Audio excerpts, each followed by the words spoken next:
So I get a lot of questions about the difference between traditional management versus evidence-based management. I'm not sure the term traditional applies. It's interesting. I had a book on evidence-based management practices that I gave to my father about 10 years ago when he was asking me, what the heck is it that you do?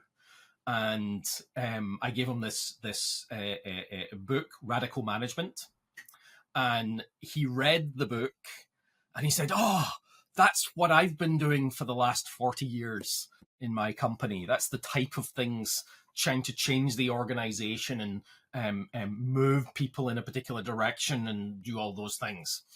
So maybe that's why traditional, like if people have been doing it 40 years ago, 80 years ago, then it's the common management, the normal way people approach things. Evidence-based management is hard, right? If we're talking about the differences between traditional, classic, the way most people do things, common cause, right? Evidence-based management is hard. Evidence-based management is we have to collect data, we have to read the data, and we have to make informed decisions. How most management decisions are made are one of two ways. Make it up. I'm just going to decide. I'm the manager. I'm the boss. I will decide and I make a decision, right? Or I ask somebody more senior to me to make the decision, right? So escalation-based decision making. And both are bad. Both are bad.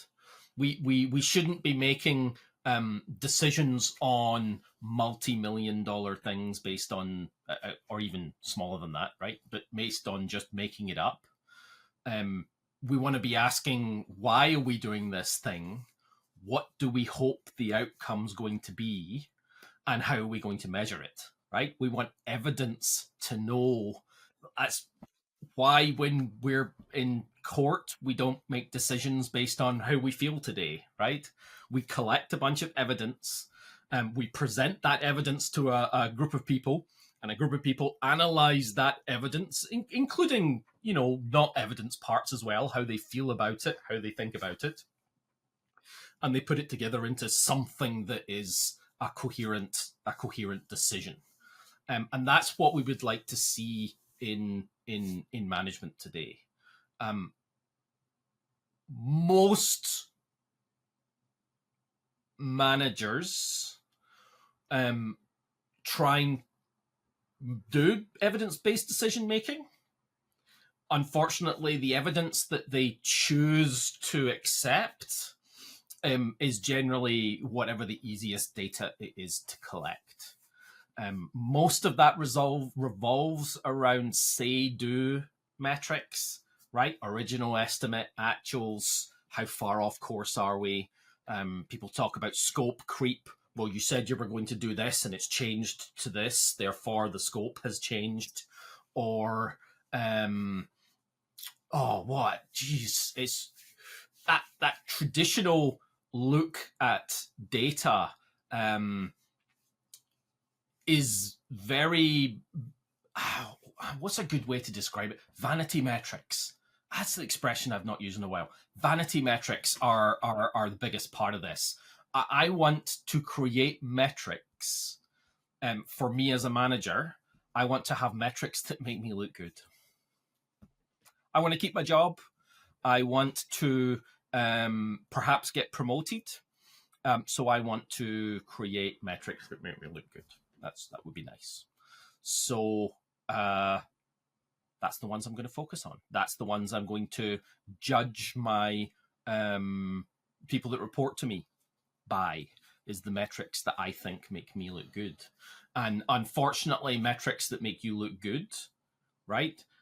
Suboptimal metric. We're looking at one part of the puzzle, me, right? Me as a manager, I'm looking at one part of the puzzle, and I'm trying to make a decision on how I measure things based on one part of the puzzle. But is my decision going to be good for the whole thing? for the whole organization, for the whole product, organization, team, whatever it is, at whatever level you're playing at, is that going to be the right metric that's going to help progress the outcomes, the impacts, the goals that we're trying to have as an organization, the vision, or is it just making me look good? And that's a suboptimal metric. We're not looking at the whole system, just part of the system. And that's really common. I see that with story points and velocity, right? Most ridiculous metrics to look at outside of the context of internal to the team. Story points and velocity can be useful inside of a team. Actually, I would maybe disagree with my own statement there, but they might be useful within that context. But outside of the team, no use whatsoever. Any manager that makes a decision based on velocity, any product owner that makes a decision based on velocity, sum of story points per sprint or sum of tasks, whatever it is, it's just mental. That's vanity metrics. We're trying to make massage the metrics to make ourselves look good. And that's really the big difference between traditional management and evidence-based management. Evidence-based management is about the evidence. We're going to collect the evidence. We're going to try and validate that evidence, right? Is it good evidence or is it bad evidence? And then we're going to try and make decisions based on it rather than just making stuff